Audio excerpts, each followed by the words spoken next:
So with the hope that you are following all the videos and you are understanding the concept. So we'll move on to the next problem regarding eigenvalues and eigenvectors. So the next problem of the problem is you have to solve du by dt equals to p u. When you look at this d by dt, so this is your transform matrix A. AU should give you P into U. When does the differentiation gives you one of the example that differentiation after differentiating a function gives the function itself is one of the example is e raised to x itself, right? Or e raised to ax. You will have it as if I differentiate, I will get it as a into e raised to x, right? So this automatically, looking at the value, the solution will be in exponential. So you have the p given, matrix p is given to you, and the initial value u of t is given. So you have to find the solution for this. To find the solution, you have to find out the first eigenvalue, and then using those eigenvalues, you have to find the eigenvector, and then you substitute them in a solution, and substitute the initial value conditions and find the final equation of solution. So here, so part of u of 0 increases exponentially. They are given already automatically. The expression gives you exponential, and you have to show whether it is increasing or decreasing. If e raised to x, that is an exponential increasing, and if it is e raised to minus x, then it is a decaying function. So let so p is given to you. First we'll, as I told you, we'll start finding out the eigenvalues. So to find out the eigenvalues, we should have the characteristic equation, that is p minus lambda I2.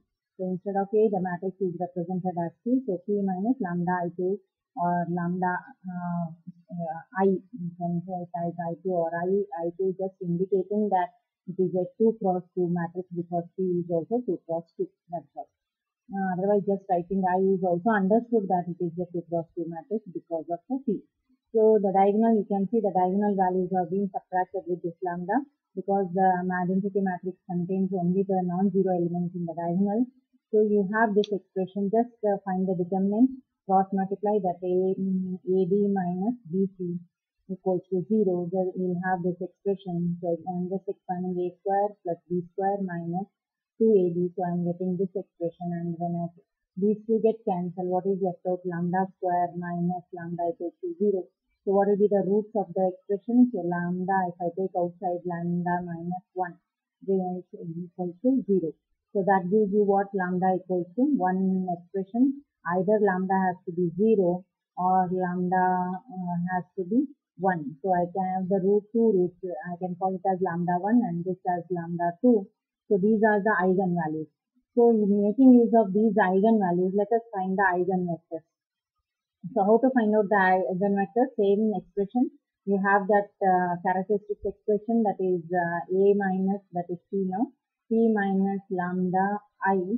So here you just substitute once, you substitute the lambda 1 value, and next time you substitute lambda 2 value, and the expressions what you will be getting, either you represent the vectors as x1, x2, or represent them as x and y, and find out the vectors.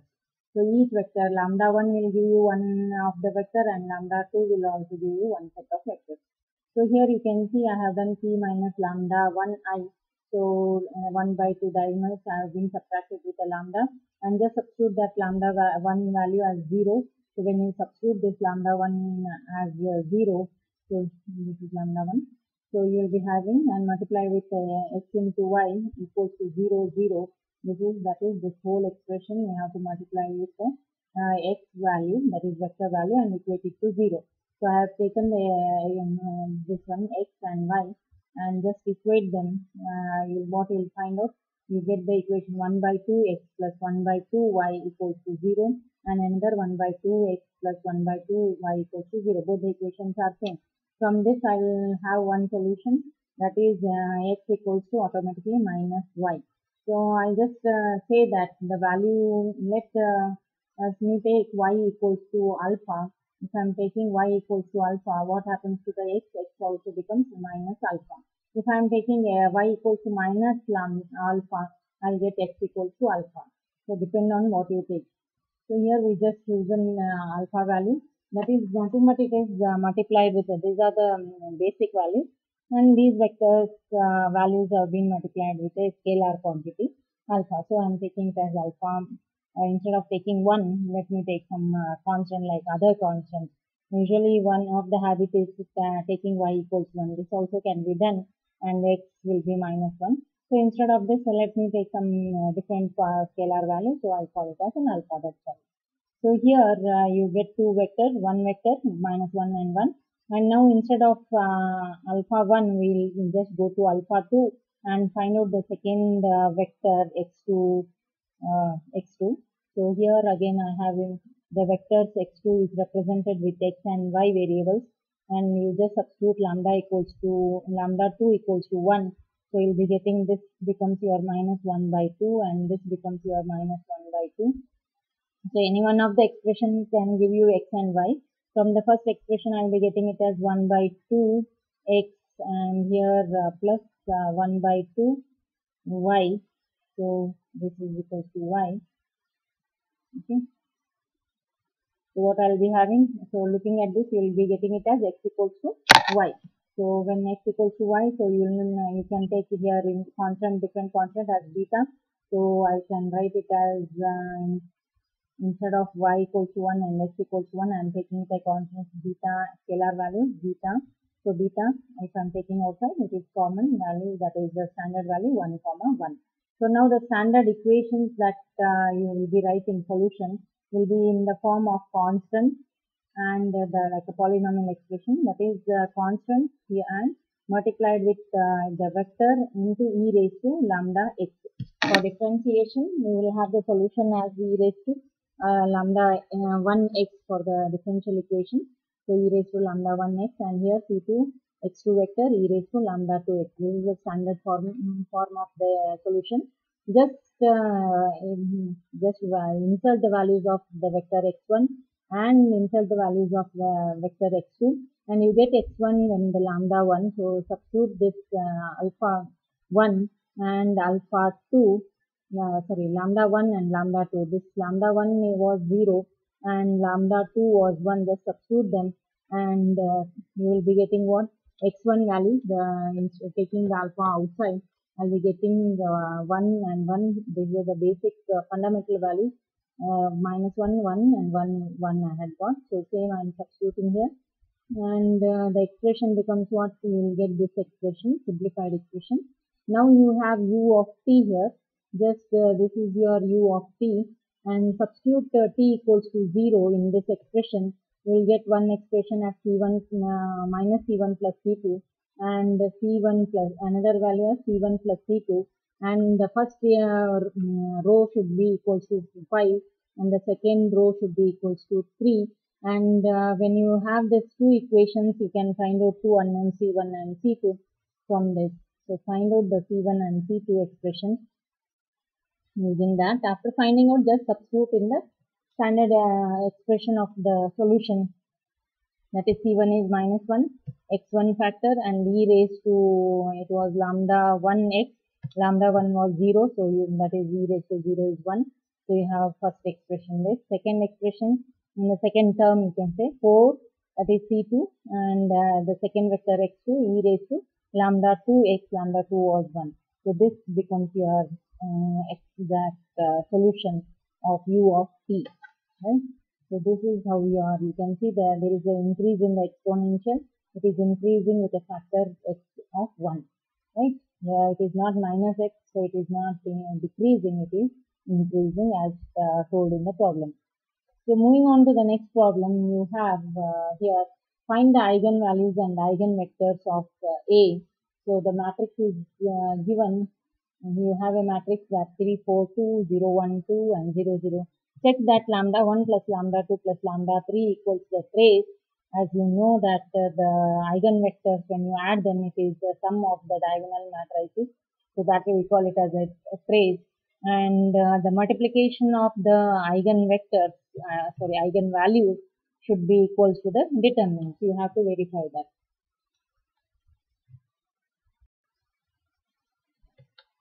So here, mm, uh, just will verify that you have to find out eigenvalues first.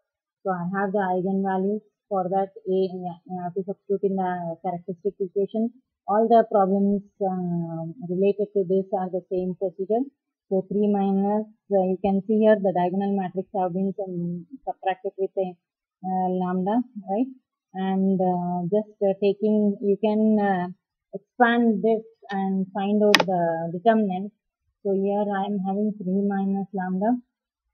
So the determinant, that is cofactor, I can say. You have leaving this row and this column of 3 minus lambda, that is first row, and the first column I have this one, that is 1 minus lambda 2 and 0 minus 1. And the second, instead of going in this row, finding out the determinant using the row, you can find out using the column, because only one non-zero element is there. So instead of, I have just explained you the determinant, sub-determinant for this 0 and this 0. You can directly put it as minus 0 and plus 0 instead of writing all those things. Only to make you clear, I have written this so that you should not get confused. So I have only the first matrix. So expand that matrix, that is submatrix.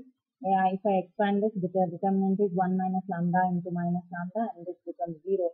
So I have this expression. So look at the values, what I'll be getting when I equate it to this to 0. I'll be getting either this has to, lambda has to be 0, or lambda has to be 1, or lambda has to be equals to 3. Then only the characteristic equation becomes equals to 0.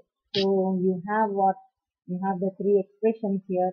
That is lambda 1 equals to 0, lambda 2 equals to 1, and lambda 3 equals to 3. So you can see the sum of these three becomes what? 3 plus 1 plus 0, that is 4.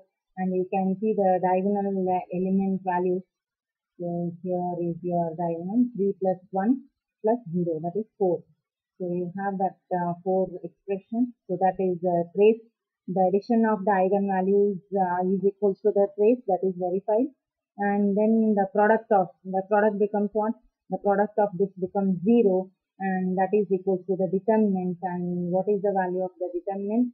You can just say, here it is very simple matrix given. You can see one of the row in this matrix is equals to 0. So this row is equals to 0. So automatically what will be the determinant value? Without calculating itself, you can find out the determinant is equals to 0 by using the property. So when I multiply the eigenvalues lambda 1, lambda 2 and lambda 3, that time also I will be getting it as 0, because one of the eigenvalue is equals to 0. Right? So that is also being verified. So determinant, you can see I have found out the determinant using by expanding, or you can write using the property of the determinant, you can directly write it as 0. Okay. So next, moving on to the next problem. So here the problem given is, give an example to show that eigenvalues can be changed when a multiple of one row is subtracted from another row. So you have the row operation done, so that one row is subtracted from the another, and the eigenvalues can be changed. Why is the 0 eigenvalue not changed by the steps of elimination?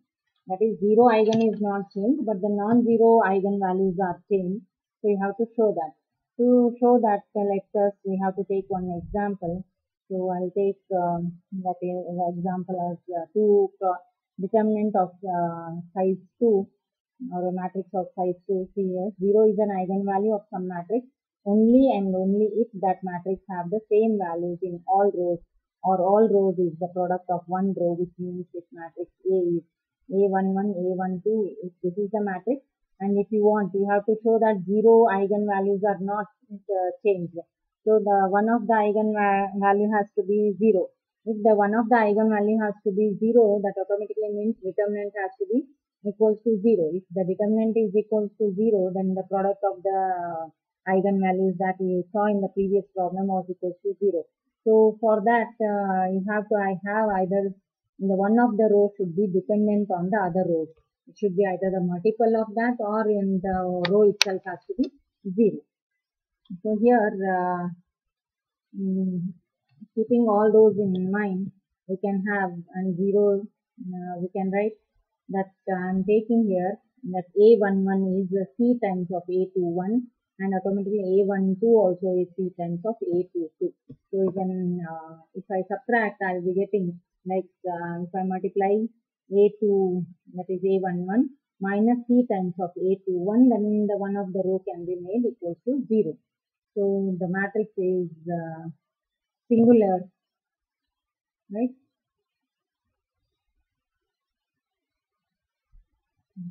So the matrix is singular, and find out which means determinant of that matrix is equals to 0. That's one. So here I have taken one example. So the row 1 is 1 and 2, and 2 times the second row is 2 times the first row, right? So 2 into 1 and 2 into 2, 4, 2 times of that. If I subtract here, just look at the matrix. If I subtract R2 by 2 times of R1, the second row becomes 0, and so automatically the determinant becomes 0, and one of the eigenvalue will be equal to 0 itself. So just we'll check using the characteristic formula. So I have A minus lambda I here, and just expand that, I'll be getting lambda into lambda minus 5, and if I equate it in this to 0, whatever the eigen values I'll be getting, lambda 1 equals to 0 and lambda 2 equals to 5. Then only the product of lambda 1 and lambda 2 is 0, and the determinant that is equal to the determinant that is equal to 0, right? So now this till here you know lambda 1 and lambda 2. Now let us transform that matrix. So if I subtract, the problem was that if you subtract one row from the other, which is a multiple, and we are getting 1, 2 and 0, 0, you have to show that this vector does not change, this eigenvalue does not change, and this eigenvalue changes. So just check, let us check that. So you can see here, we have another matrix I have taken. I have named the same matrix A as instead of A. Now the same matrix has been named as B with the row operation. And when I do the row operation, I'll be getting 1, 2, 0, 0, and I'll call this as B dash. And I'll find out the characteristic expression for B dash. So B dash minus lambda dash. To differentiate this lambda and this lambda, I'm calling it as lambda dash, and multiplied with the identity matrix and equating it to 0, find the eigenvalue. So this is the 2 cross 2, so it is simple. So you can just see, after I find the determinant, I'll get an equation, polynomial equation. So here you can see lambda dash is one of either, for this expression to be true, lambda dash has to be 0 or lambda dash has to be 1. So this is your lambda 1 dash equals to 0 and lambda 2 dash is equals to 1. Whereas what you had got in the previous, without the row operation, when you found out the eigenvalues, 0, you had got one value as 0, and another value you had got was something 5, right? So here you are getting it as 1. So you can see the eigenvalues also changes after the transformation. Only the eigenvalue which does not change is, that is 0. So hence we have proved that the question after transformation the eigenvalue changes, and only the 0 eigenvalue has not changed. So let us move on to the next problem. So this is your next problem.